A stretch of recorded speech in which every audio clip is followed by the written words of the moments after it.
आज हम बात करेंगे लिमिटिंग रिएक्टेंट की। लिमिटिंग रिएक्टेंट, इसकी बात करने जा रहे हैं।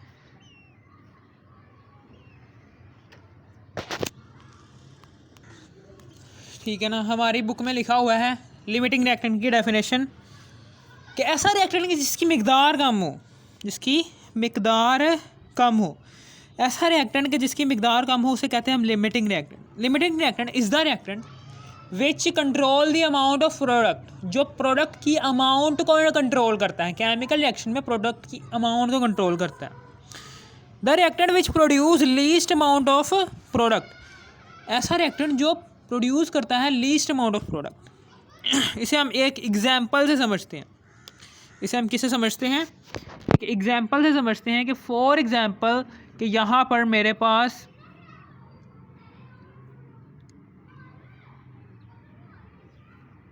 ठीक है ना, ये है, और फिर उसके बाद ये साइकिल है, ये हैंडल है इसका, और ये क्या है इसकी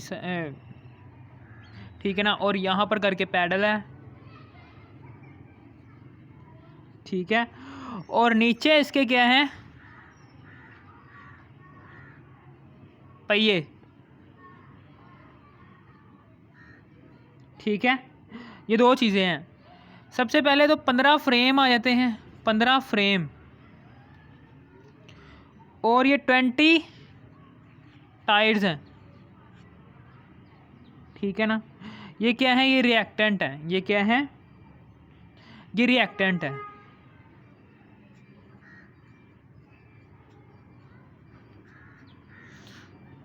इसके दौरान क्या बनता है? इसके दौरान 15 फ्रेम है और 20 टायर्स हैं। आप बताओ कि साइकिल्स कितनी बनेंगी?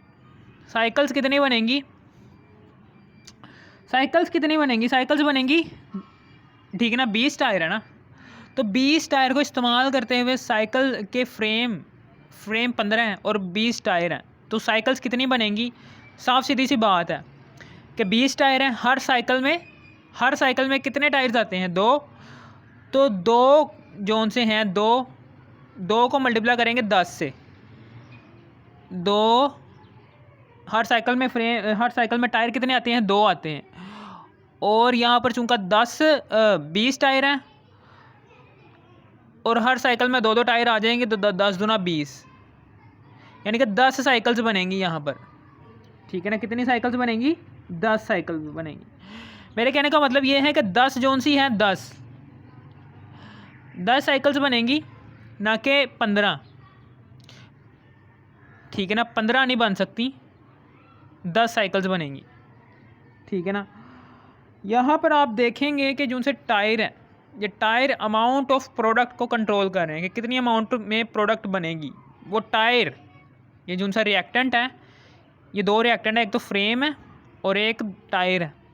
इसमें जो सा टायर चीज़ है ना, ये वाली टायर जो सी है, ये टायर क्या कर रहे हैं? ये प्रोडक्ट की मिकदार को कंट्रोल कर रहे हैं। यानी कि मिसाल के तौर पर 15 फ्रेम है, तो हर एक फ्रेम में 2 टायर लगेंगे। 2 टायर लगने का मतलब है कि 2 टायर लगेंगे, 10 फ्रेम में 2 टायर लगेंगे, तो 10 साइकिल्स बनेंगी, ठीक है ना। समझ आ गई? इसका मतलब ये नहीं है कि 15 फ्रेम है तो 15 फ्रेम में ही ये 20 टायर लग जाएंगे, नहीं, ऐसा नहीं हो सकता, ठीक है ना। समझ आ गई? यानी कि यहाँ पर जो सी पूरी की पूरी प्रोडक्ट इस्तेमाल हो रही है वो ये वाली हो रही है। जो चीज़ किसी भी केमिकल रिएक्शन में जल्दी इस्तेमाल हो जाए, ठीक है ना, उसे हम कहते हैं क्या? लिमिटिंग रिएक्टेंट, ठीक है। ऐसा जो चीज़ किसी भी केमिकल रिएक्शन में जल्दी इस्तेमाल हो जाए या ख़त्म हो जाए। फॉर एग्जांपल यहाँ पर कौन सी जल्दी इस्तेमाल हुई है चीज़? टायर जोन से हैं, ये जल्दी इस्तेमाल हो गए हैं। 5 फ्रेम अभी भी रहते थे। ऐसा रिएक्टेंट जो मुकम्मल इस्तेमाल हो जाए केमिकल रिएक्शन में, ठीक है ना, जो कुछ जिसका हिस्सा कुछ भी ना बाकी बचे, ठीक है ना, उस रिएक्टेंट को कहते हैं लिमिटिंग रिएक्टेंट। ऐसा जो चीज़ किसी भी केमिकल रिएक्शन में जल्दी इस्तेमाल हो जाए, ख़त्म हो जाए और पूरी ख़त्म हो जाए, ठीक है ना, उसे हम कहते हैं लिमिटिंग रिएक्टेंट। ये टायर है, ये जल्दी इस्तेमाल हो गया इस केमिकल रिएक्शन के दौरान, इसलिए ये क्या है? ये लिमिटिंग रिएक्टेंट है, जबकि ये 5 फ्रेम रहते हैं। यानी कि ये पूरी की पूरी ये वाला जो सा रिएक्टेंट है ये पूरा के पूरा इस्तेमाल नहीं हुआ केमिकल रिएक्शन के दौरान, ये वाला रिएक्टेंट पूरा के पूरा इस्तेमाल हुआ, इसलिए हम इसे कहेंगे लिमिटिंग रिएक्टेंट। यानी कि ऐसा रिएक्टेंट जो प्रोडक्ट की मिकदार को कंट्रोल करे। यानी कि ये जो सा है, हम इस फ्रेम को 20 फ्रेम ले लेते हैं, 15 की बजाय 20 फ्रेम ले लेते हैं, ठीक है ना। और टायर जो उनसे हैं, टायर इतने ही रहने देते हैं। तो क्या अब बताओ कि साइकिल्स कितनी बनेंगी, ठीक है ना। साइकिल्स उतनी ही बनेंगी कि जितने टायर हैं, ठीक है ना, जितने टायर हैं उतनी ही बनेंगी साइकिल्स। मेरे कहने का मतलब क्या है कि 20 साइकिल्स आपने 20 फ्रेम बेशक आपने कर लिए हैं, लेकिन टायर क्या हैं, टायर 20 हैं, टायर 20 हैं। तो 20 टायर से 10 साइकिल बनेंगी, चाहे आप 15 flame low, 20 flame low, 100 flame low, ठीक है ना। जितने टायर्स होंगे उसी हवाले से साइकिल्स बनेंगी। यानी कि ये जो सी है, ये वाला रिएक्टेंट प्रोडक्ट की मिकदार को कंट्रोल नहीं कर रहा। जब कि ये हम 18 कर देते हैं टायर, अब कितनी साइकिल बनेंगी, अब 9 साइकिल बनेंगी। इसी तरीके से जब मैं इसको 22 कर देता हूँ तो अब कितनी साइकिल बनेंगी, अब बनेंगी 11 साइकिल बनेंगी, ठीक है ना।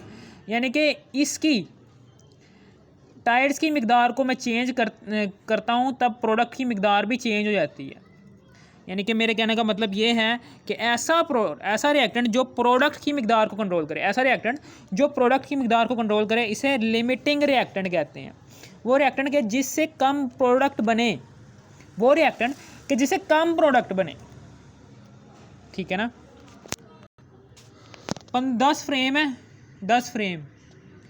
मेरे कहने का मतलब क्या है, मेरे कहने का मतलब है जिससे कम प्रोडक्ट बने, ऐसा वो रिएक्टेंट कि जिससे कम प्रोडक्ट। ये 3 तरीक़े भी कर सकते हो आप, कि जो चीज़ किसी भी केमिकल रिएक्शन में जल्दी इस्तेमाल हो जाए। जल्दी इस्तेमाल कौन सी चीज़ हुई है, ये वाले टायर्स जल्दी इस्तेमाल हो गए हैं, ठीक है ना। इसी तरीके से ऐसा रिएक्टेंट जो प्रोडक्ट की मिकदार को कंट्रोल करे, ये प्रोडक्ट की मिकदार को कंट्रोल भी कर रहा है। और वो रिएक्टेंट कि जिससे कम प्रोडक्ट बने, इसे लीस्ट लिमिटिंग रिएक्टेंट, इसे कम प्रोडक्ट बन रही हैं, ठीक है ना, कम प्रोडक्ट बन रही हैं। यानी कि मेरे कहने का मतलब क्या है कि ये वाले रिएक्टेंट में 15 फ्रेम आ रहे हैं, क्या 15 फ्रेम ही बन रहे हैं, 15 के 15 फ्रेम ही इस्तेमाल हो रहे हैं इस केमिकल रिएक्शन के दौरान? नहीं इस्तेमाल हो रहे ना। क्या ये जो उनसे 20 टायर हैं, 15 फ्रेम ही 15 साइकिल्स बना रहे हैं? नहीं, ठीक है ना। 15 के 15 फ्रेम 15 साइकिल्स नहीं बना रहे। क्या ये 20 के 20 टायर इस्तेमाल हो रहे हैं केमिकल रिएक्शन के दौरान, और कितनी साइकिल प्रोड्यूस हो रही हैं? 10 साइकिल्स। यानी कि ऐसा रिएक्टेंट कि जिससे कम मिकदार में प्रोडक्ट बने, ठीक है ना, ऐसा रिएक्टेंट कि जिससे कम मिकदार में प्रोडक्ट बने, इसे भी हम लिमिटिंग रिएक्टेंट कहते हैं। यानी कि ये देखें, ये टायर्स हैं, 20 टायर हैं, तो 20 टायर से 10 साइकिल्स बन रही हैं, 20 टायर से 10 साइकिल्स बन रही हैं, ठीक है ना, 10 साइकिल्स बन रही हैं।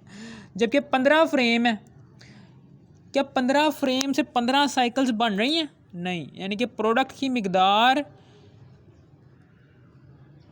मिकदार जो सी है, वो जिस रिएक्टेंट ये रिएक्टेंट जो सा है, ये पूरा के पूरा इस्तेमाल हो रहा है, और इस रिएक्टेंट से ही कम प्रोडक्ट बन रही हैं, 10 साइकिल्स बन रही हैं। 15 फ्रेम है, 15 फ्रेम से 10 साइकिल्स 15 फ्रेम है, क्या 15 के 15 फ्रेम ही 15 साइकिल्स बना रहे हैं? नहीं। 20 टायर हैं, 20 टायर से 10 साइकिल्स बन रही हैं, ठीक है ना। यानी कि ये रिएक्टेंट जो सा है, ये रिएक्टेंट फ्रेम वाला रिएक्टेंट जो सा है, ये 15 साइकिल्स नहीं बना रहा। यानी कि ये जो सा रिएक्टेंट है, ये वाला रिएक्टेंट, ये 15 के 15 साइकिल्स नहीं बना रहा। ऐसा रिएक्टेंट कि जो केमिकल रिएक्शन के दौरान पूरा के पूरा इस्तेमाल हो जाए, ठीक है ना। इस्तेमाल होने के बाद कम प्रोडक्ट बनाए। किससे कम प्रोडक्ट बनाए? एज़ कम्पेयर टू दूसरे रिएक्टेंट से, ठीक है ना। जब दूसरा रिएक्टेंट जो सा था, वो पूरा के पूरा इस्तेमाल होकर 15 साइकिल बना रहा था, उससे कम प्रोडक्ट बनाए। फॉर एग्जांपल, ये जो सा फ्रेम था, अगर ये पूरा के पूरा इस्तेमाल हो जाता तो 15 साइकिल्स बन जाती ना, ठीक है ना। तो 15 साइकिल्स नहीं बनी, लेकिन जब ये दूसरा रिएक्टेंट टायर वाला है, ये जब पूरा के पूरा इस्तेमाल हो गया है बल्कि, तो 10 साइकिल बनती हैं। तो 10 साइकिल्स क्या इस दूसरे वाले रिएक्टेंट से बनने वाली साइकिल्स से कम है, तो इसलिए हम कहेंगे ये लिमिटिंग रिएक्टेंट है। यानी कि ऐसा रिएक्टेंट जिसकी मिकदार कम है लेकिन पूरा के पूरा इस्तेमाल हो रहा है केमिकल रिएक्शन के दौरान, और केमिकल रिएक्शन के दौरान इस्तेमाल होने के बाद जो सी प्रोडक्ट बना रहा है वो प्रोडक्ट भी कम बना रहा है, ठीक है ना, कम बना रहा है एज़ कम्पेयर टू दूसरे रिएक्टेंट के। जो सा दूसरा रिएक्टेंट वो 15 फ्रेम पर मुश्तमिल है। दूसरा रिएक्टेंट क्या है, उसमें 15 फ्रेम आ रहे हैं, दूसरे रिएक्टेंट में 15 फ्रेम आ रहे हैं। तो 15 फ्रेम से 15 साइकिल्स बन रही हैं, 15 साइकिल्स बन रही हैं ना, 15 फ्रेम से 15 साइकिल्स बन रही हैं, ठीक है ना। 15 फ्रेम से 15 साइकिल्स बन रही हैं, जबकि टायर्स जो उनसे हैं 20 हैं, 20 टायर्स से 10 साइकिल्स बन रही हैं। यानी कि ये वाला रिएक्टेंट जो सा ये पूरा के पूरा इस्तेमाल भी हो रहा है, इस्तेमाल होने के बाद हमें 10 साइकिल्स भी दे रहा है, और 10 साइकिल्स जो सी हैं, ये प्रोडक्ट जो सी है, ये दूसरे वाले रिएक्टेंट के मुकाबले में, रिएक्टेंट जब पूरा के पूरा इस्तेमाल हो जाता तो उस दौरान 15 साइकिल्स बनती, उसके मुकाबले में 5 कम है। यानी कि मेरे कहने का मतलब ये है कि ये एक ऐसा रिएक्टेंट है, लिमिटिंग रिएक्टेंट, कि जो दूसरे रिएक्टेंट के मुकाबले में कम प्रोडक्ट बना रहा है, लेकिन पूरा के पूरा इस्तेमाल भी हो रहा है, जबकि यहाँ पर ये 5 रह गए हैं, ठीक है ना। समझ आ गया आपको? इसे हम कहते हैं लिमिटिंग रिएक्टेंट। 2 सवाल आते हैं कि define limiting reactant and give example, ठीक है ना। ये लॉन्ग क्वेश्चन भी आता है और शॉर्ट क्वेश्चन भी आता है। गिव एनी 3 एग्जांपल, कोई से 3 एग्जांपल दे दो इन नॉर्मल लाइफ में कोई सी 3 एग्जांपल दे दो in normal life in which limiting reactant are involve, जिसके दौरान लिमिटिंग रिएक्टेंट जो सा होता है वो इन्वॉल्व रहता है। यानी कि एग्जांपल दे दो लिमिटिंग रिएक्टेंट की, ठीक है। समझ आ गया आपको? अब हम आगे बात करते हैं एक्सेसिव रिएजेंट की। एक्सेसिव रिएजेंट, जैसा कि मैंने अभी कहा है कि ये एक ऐसा रिएजेंट होता है कि जो केमिकल रिएक्शन के दौरान, ये एक ऐसा रिएजेंट है, एक्सेसिव रिएजेंट एक ऐसा रिएक्टेंट है कि जो पूरा के पूरा इस्तेमाल नहीं हो रहा केमिकल रिएक्शन में। यानी कि ये 5 फ्रेम बच रहे हैं, पूरा के पूरा इस्तेमाल नहीं ना हो रहा, ये केमिकल रिएक्शन में पूरा के पूरा इस्तेमाल नहीं हो रहा, इसलिए ये 5 फ्रेम बच रहे हैं। इसलिए हम ये से कहेंगे ये क्या है, ये इजाफी बच गया है, इसे हम कहेंगे एक्सेसिव रिएजेंट, जो कि केमिकल रिएक्शन में बहुत ज़्यादा मिकदार में, जो कि केमिकल रिएक्शन में जो उनसे रिएक्टेंट्स हैं, रिएक्टेंट्स में एक रिएक्टेंट जो उनसा है वो पूरा के पूरा यूज़ हो रहा है, लेकिन दूसरा रिएक्टेंट जो उनसा है वो 5 बच रहे हैं, ठीक है ना। ये 5 बचने वाले जो उनसा रिएक्टेंट होगा, इससे हम कहेंगे ये क्या है, एक्सेसिव रिएजेंट, ठीक है ना। The reactant which left behind in a chemical reaction, ठीक है ना। The reactant which left behind in a chemical reaction. अब यहाँ पर एग्जाम्पल करते हैं। पहली एग्जाम्पल है जी बर्निंग ऑफ पेपर। अगर आपको साइकिल वाली एग्जाम्पल आ गई है ना, तो ये समझ लो ये भी आ जाएगी। बर्निंग ऑफ पेपर में क्या होगा कि ये पेपर है, ठीक है ना, ये पेपर है छोटा सा, ठीक है ना। इसको हम ऑक्सीजन की मौजूदगी में जलाते हैं तो राख बनती है। अब मुझे ये बताओ कि इसमें जो सा लिमिटिंग रिएक्टेंट कौन सा है? क्या हवा में मौजूद ऑक्सीजन ख़त्म हो जाएगी इस पेपर को जलाते जलाते? नहीं। क्या ये पेपर ख़त्म हो जाएगा ऑक्सीजन की मौजूदगी में जलते जलते? यस, ये पेपर ख़त्म हो सकता है, लेकिन हवा में मौजूद जो सी ऑक्सीजन है वो वैसी की वैसी रहेगी।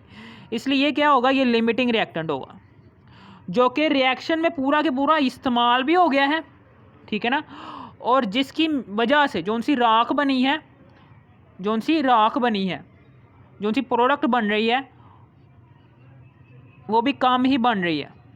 फॉर एग्जांपल अगर ऑक्सीजन पूरी की पूरी इस्तेमाल हो जाती तो उस दौरान जो सी प्रोडक्ट बनती वो बहुत ज़्यादा मिकदार में राख बनती, ठीक है ना। यानी कि इसके मुकाबले में, ऑक्सीजन के मुकाबले में, अगर ऑक्सीजन जो सी है बहुत ज़्यादा मिकदार में अगर किसी चीज़ को जलाती है तो बहुत ज़्यादा राख पैदा होती है,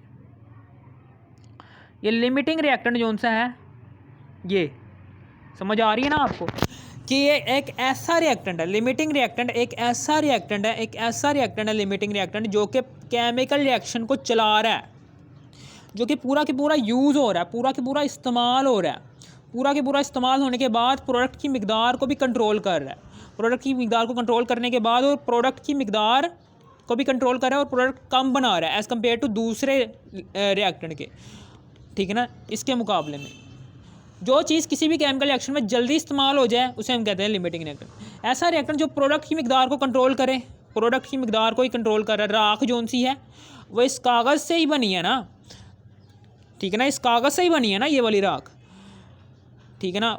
ऐसा तो नहीं ना हो सकता कि ये कागज़ जो सा है ये हमारे ये कागज़ जो सा है ये आपकी बुक के जितना बराबर था और ये राख बन गई आपके कमरे के जितनी, नहीं, राख उतनी ही बनेगी कि जितने के पेपर का साइज़ होगा, ठीक है ना।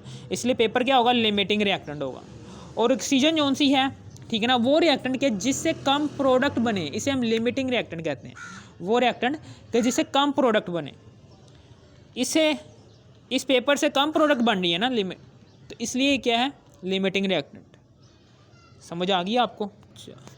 बर्निंग ऑफ वुड, अब इसी तरीके से बर्निंग ऑफ वुड जलाते हैं कि बर्निंग ऑफ वुड है, लकड़ी है, ये लकड़ी है, फॉर एग्जांपल ये लकड़ी है, ठीक है ना, ये वुड है, ये दरख्त की लकड़ी है, ठीक है ना। इसको जब हम ऑक्सीजन की मौजूदगी में जलाते हैं तो उस दौरान जो सी ये कोयला बनेगा, जो भी बनेगा ये, ठीक है ना, ये कोयला बनेगा। इस दौरान ऑक्सीजन ही पूरी की पूरी हवा से ख़त्म हो जाएगी इस दरख्त को जलाते जलाते, या फिर ये दरख्त ख़त्म हो जाएगा इस ऑक्सीजन की प्रेजेंस में। ऑक्सीजन जो सी हवा में उसको कोई फ़र्क नहीं पड़ेगा, वो वैसी की वैसी रहेगी। जो सा ये वाला रिएक्टेंट है, ये वाला रिएक्टेंट ये जल्दी ख़त्म हो जाएगा, इसलिए इसे हम कहेंगे ये लिमिटिंग रिएक्टेंट। जो चीज़ जल्दी ख़त्म हो जाए उसे हम कहते हैं लिमिटिंग रिएक्टेंट, और जो चीज़ बिल्कुल वैसी की वैसी ही रहे उसे हम कहते हैं एक्सेसिव रीएजेंट। ये क्या है, ये एक्सेसिव रीएजेंट है, ये क्या है, ये एक्सेसिव रीएजेंट है, ठीक है ना, समझ आ गई। और ये जो सा कोयला बनेगा, इससे कोयला बनेगा, जो भी ये काली काली से लकड़ी बन जाती है जलने के बाद, ये जो सी प्रोडक्ट बनेगी ये उतनी ही बनेगी कि जितना कि दरख्त जला है। यानी कि ये जो सा लिमिटिंग रिएक्टेंट है ये प्रोडक्ट की मिकदार को भी कंट्रोल कर रहा है और रिएक्शन में पूरा के पूरा इस्तेमाल भी हुआ है और प्रोडक्ट भी कम बना रहा है एज़ कम्पेयर टू इस प्रोडक्ट भी कम बना रहा है, ठीक है ना, समझ आ गई। इसी तरीके से रस्टिंग ऑफ आयरन, ये भी एक एग्जांपल है rusting of iron. Rusting of iron में क्या होता है कि इसमें क्या होता है, इसमें एक लोहा होता है, लोहे के ऊपर H2O के वेपर्स, H2O के वेपर्स और O2 गैस, O2 गैस और H2O के वेपर्स जो उनसे हैं ऐसे हमलावर होते हैं और यहाँ पर जंग लगना शुरू हो जाता है। अगर इन दोनों में से कोई एक चीज़, मिसाल के तौर पर H2O के वेपर्स नहीं है, H2O के वेपर्स नहीं है तो फिर ये जंग भी नहीं लगेगा। और अगर ऑक्सीजन गैस ही नहीं है तो फिर भी नहीं जंग लगेगा। इनके इन दोनों में से अगर कोई एक चीज़ प्रेजेंट नहीं ना होगी केमिकल रिएक्शन के दौरान तो फिर जो सा रस्टिंग प्रोसेस होगा वो नहीं होगा, रस्टिंग प्रोसेस ख़त्म हो जाएगा। अब मुझे ये बताओ कि इन दोनों में से कौन सा लिमिटिंग रिएक्टेंट है? क्या ये आयरन लिमिटिंग रिएक्टेंट है या फिर ये दोनों?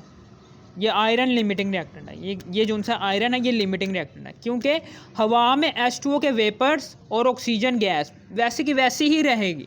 सिर्फ ये आयरन जो सा होगा इसके ऊपर जंग लगेगा, जंग लगने के बाद जंग लगेगा, आयरन के ऊपर जंग लगेगा, आयरन है ना तो आयरन के ऊपर जंग लगेगा, ठीक है ना, पूरा के पूरा जंग आलूद हो जाएगा ये, ठीक है ना। और ये रस्टिंग प्रोसेस के दौरान क्या हो गया है, इस पर जंग लग गया, ये देखो जंग लग गया, ये जंग लग गया। यानी कि इस दौरान इस पूरे के ऊपर जंग लगा है, ठीक है ना। और ये केमिकल रिएक्शन के दौरान, रस्टिंग प्रोसेस के दौरान ये जो सी प्रोडक्ट है ये पूरी की पूरी प्रोडक्ट जो सी जंग आलूद हो गई है। इसलिए हम कहेंगे ये क्या है, ये लिमिटिंग रिएक्टेंट है क्योंकि एक तो ये तो ख़त्म भी हो गई है ठीक है ना। रस्टिंग प्रोसेस के दौरान इसका पूरा के पूरा इस्तेमाल हुआ है, पूरी की पूरी बॉडी के ऊपर जंग लग गया है, जबकि ये दूसरी वाली रिएक्टेंट है H2 और O2, यह हवा में वैसे के वैसे ही मौजूद है, इस पर कोई फ़र्क नहीं पड़ेगा। ठीक है ना, समझ आ गई आपको। ये था हमारा कुछ प्रोसेस, ठीक है ना। और फिर आगे की बात करने जा रहा हूँ। इसके बाद formation of H2, formation of H2O, ये भी एक, इसमें क्या है, इसमें ये आयरन जो सा है ये एक लिमिटिंग रिएक्टेंट है, क्योंकि ये रिएक्शन के दौरान पूरा के पूरा इस्तेमाल हुआ है, और जिसके दौरान जो सी बनी है प्रोडक्ट ये वाली रस्टिंग आयरन, ठीक है ना, ये भी प्रोडक्ट कम बनी है, और इसने इस प्रोडक्ट को कंट्रोल किया है। अगर ये ही ना होता, अगर ये आयरन ही ना होता तो ये प्रोडक्ट भी ना बनती। ठीक है ना, समझ आ गई। जो सी प्रोडक्ट रस्टिंग आयरन था ये भी ना बनता। फिर मैं आगे की बात करने जा रहा हूँ, फॉर्मेशन ऑफ H2O, ये भी एक, इसमें क्या है, ये H2O बनेगा। इस दौरान क्या होगा, ये दो ऑक्सीजन के एटम्स हैं, उधर कितना है, उधर एक है, तो हम 2 को 1 से मल्टीप्लाई करेंगे, 2 ऑक्सीजन के एटम्स ये आगे, और 2 दूनी 4, तो इधर भी 2 लगा देंगे, 2 दूनी 4 हाइड्रोजन के एटम्स, ये 4 हाइड्रोजन के एटम्स ये हैं। तो अब क्या होगा, अब ये 2 हाइड्रोजन के एटम्स हैं,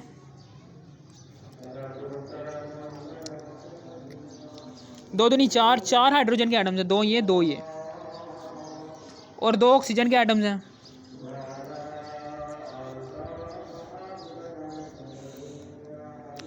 क्या हवा में मौजूद ऑक्सीजन ख़त्म हो गई है? हवा में मौजूद जो सी ऑक्सीजन है वो तो वैसी की वैसी ही रहेगी, सिर्फ ये वाली चीज़ ख़त्म हो गई है, हाइड्रोजन एटम्स ख़त्म हो गए हैं। इसलिए ये क्या है, ये लिमिटिंग रिएक्टेंट है, और ये क्या है, ये एक्सेसिव रिएजेंट है, क्योंकि हाइड्रोजन एटम्स ख़त्म हो गए। हवा में जो सी ऑक्सीजन थी वो तो वैसे की वैसी कांस्टेंट हालत में ही मौजूद है, इसलिए ये ऑक्सीजन जो सी ये वैसे की वैसी रहेगी, और हाइड्रोजन जो सी होगी ये ख़त्म हो जाएगी, और जिसके नतीजे में जो सा H2O का मॉलिक्यूल बनेगा वो बनेगा 2 दूनी 4 हाइड्रोजन के एटम्स बनेंगे, और 2 ऑक्सीजन के एटम्स बनेंगे। ठीक है, यानी कि मेरे कहने का मतलब ये है कि एक ऑक्सीजन के साथ 2 हाइड्रोजन ऐसे करके जुड़ जाएंगे, और इसी तरीके से एक ऑक्सीजन के साथ 2 हाइड्रोजन ऐसे करके जुड़ जाएंगे, H2O के 2 मॉलिक्यूल्स बन जाएंगे इस तरीके से। H2O ये जो सी प्रोडक्ट है, प्रोडक्ट बनी है, ये जो सी प्रोडक्ट बनी है, ये प्रोडक्ट जो सी है ये इस पर डिपेंड, इस लिमिटिंग रिएक्टेंट पर डिपेंड कर रही है, इसलिए हम इसे कहेंगे इस लिमिटिंग रिएक्टेंट पर डिपेंड कर रही है। ये जो सी प्रोडक्ट बनी है, ये वाली जो सी प्रोडक्ट बनी है, ये इस लिमिटिंग रिएक्टेंट के ऊपर डिपेंड कर रही है, इसलिए हम कहेंगे ये क्या है, ना कि इसके ऊपर। ठीक है ना, ये जितनी मर्जी ज़्यादा हो, ऑक्सीजन जितनी मर्जी ज़्यादा हो, H2O के पार्टिकल्स सिर्फ 2 ही बनेंगे, क्योंकि सिर्फ और सिर्फ 4 हाइड्रोजन के एटम्स हैं। भावें ये देखें 4 हाइड्रोजन के एटम्स हैं ना, 4 एटम्स हैं। अगर आप यहाँ पर ले लो 100 ऑक्सीजन के एटम्स, तो यहाँ पर क्या 50 बन सकते हैं, 50 H2O बन सकते हैं? नहीं, 50 H2O नहीं बन सकते कभी भी, 50 पानी के मॉलिक्यूल्स नहीं बन सकते। ठीक है ना, सिर्फ और सिर्फ 4 एटम्स हैं हाइड्रोजन एटम्स के, तो 4 एटम्स से ही 2 H2O के मॉलिक्यूल्स बनेंगे। अगर आपको इस वीडियो की समझ आ गई तो इस वीडियो को कर दो लाइक और सब्सक्राइब। इस वीडियो का अगर पार्ट 1 देखना है तो पार्ट 1 भी देख सकते हैं। ठीक है ना, इस पर मैं दोबारा से बताता हूँ कि लिमिटिंग रिएक्टेंट होता क्या है। लिमिटिंग रिएक्टेंट एक ऐसा रिएक्टेंट होता है कि जो रिएक्शन के दौरान पूरा के पूरा इस्तेमाल हो जाता है। पूरा के पूरा इस्तेमाल होने के बाद जो सी प्रोडक्ट बनाता है, वो प्रोडक्ट जो सी होती है उसकी मिकदार कम होती है एज़ कम्पेयर टू जब दूसरा रिएक्टेंट पूरा के पूरा यूज़ होता। ठीक है ना, और वो जो सी प्रोडक्ट बनाता उसके मुकाबले में। ठीक है ना, समझ आ गई। और ये रिएक्शन में जल्दी ख़त्म हो जाता है लिमिटिंग रिएक्टेंट, इसकी मिकदार कम होती है। और ऐसा रिएक्टेंट जो प्रोडक्ट की मिकदार को कंट्रोल करे, जो चीज़ किसी, ये देखिए मैं दोबारा बताता हूँ, ऐसा रिएक्टेंट जिसकी मिकदार कम हो। ऑक्सीजन की मिकदार कम है कि ये पेपर की मिकदार कम है, पेपर की मिकदार कम है, इसलिए क्या है लिमिटिंग रिएक्टेंट। या फिर जो चीज़ किसी भी केमिकल रिएक्शन में जल्दी इस्तेमाल हो जाए, ऑक्सीजन जो सी है ये हवा में जो सी ऑक्सीजन है क्या ये जल्दी इस्तेमाल हो गई है? पूरी की पूरी हवा में जो सी ऑक्सीजन थी क्या वो कागज़ पूरा की पूरा जला है? जब पूरी की पूरी कागज़ को जलाने में सारी की सारी हवा में जो ऑक्सीजन ही ख़त्म हो गई है? नहीं, ख़त्म क्या चीज़ हुई है? पेपर। इसलिए ये क्या है? Limiting reactant. ऐसा रिएक्टेंट जो प्रोडक्ट की मिकदार को कंट्रोल करे, यानी कि राख जो सी प्रोड्यूस हुई है इस केमिकल रिएक्शन के दौरान, वो जो सी राख होगी इस पेपर के बराबर ही होगी, ना कि इस ऑक्सीजन के बराबर। ठीक है ना? इसी तरीके से वो रिएक्टेंट जिससे कम प्रोडक्ट की मिकदार बने, ये भी हम कह सकते हैं लिमिटिंग रिएक्टेंट। यानी कि जब ऑक्सीजन हवा में मौजूद, जब पूरी की पूरी ऑक्सीजन इस्तेमाल हो जाए, इस्तेमाल होने के बाद जौन सी राख बनेगी, वो राख जौन सी होगी वो इस कागज़ के मुकाबले में कई गुना ज़्यादा राख होगी। इसलिए हम कह सकते हैं कि ऑक्सीजन जब पूरी की पूरी हवा में इस्तेमाल हो जाने के बाद जो उनसी प्रोडक्ट बनेगी वो प्रोडक्ट की मिकदार इस वाले रिएक्टेंट से बहुत ही ज़्यादा होगी। इसलिए ऑक्सीजन की वजह से जो उनसी प्रोडक्ट बन रही है वो ज़्यादा बन रही है, और इस वाले रिएक्टेंट से जो उनसी प्रोडक्ट बन रही है वो इस ऑक्सीजन के मुकाबले में बहुत कम बन रही है। इसलिए हम इसे कहेंगे ये क्या है? Limiting reactant. और ये क्या है? ये एक्सेसिव रिएजेंट, यानी कि ऐसा रिएजेंट जो पूरा के पूरा इस्तेमाल नहीं होता। ऑक्सीजन की मिकदार बेशक पेपर को जलाने में इस्तेमाल हुई है, लेकिन बहुत सारी ऑक्सीजन अभी भी हवा में मौजूद है। इसलिए the reagent which left behind in a chemical reaction is called excessive reagent. ठीक है ना? समझ आ गई? ये था रिएजेंट, थोड़ा सा बहुत। फिर इसी तरीके से limiting reactant is a reactant which control the amount of product in a chemical reaction is called limiting reactant। ठीक है ना? the reactant which produce least amount of product। ये दो डेफिनेशंस, ये मैंने आपको सारा समझा दिया। अगर आपको इस वीडियो की समझ आ गई तो इस वीडियो को कर दो लाइक और सब्सक्राइब। Thanks for watching.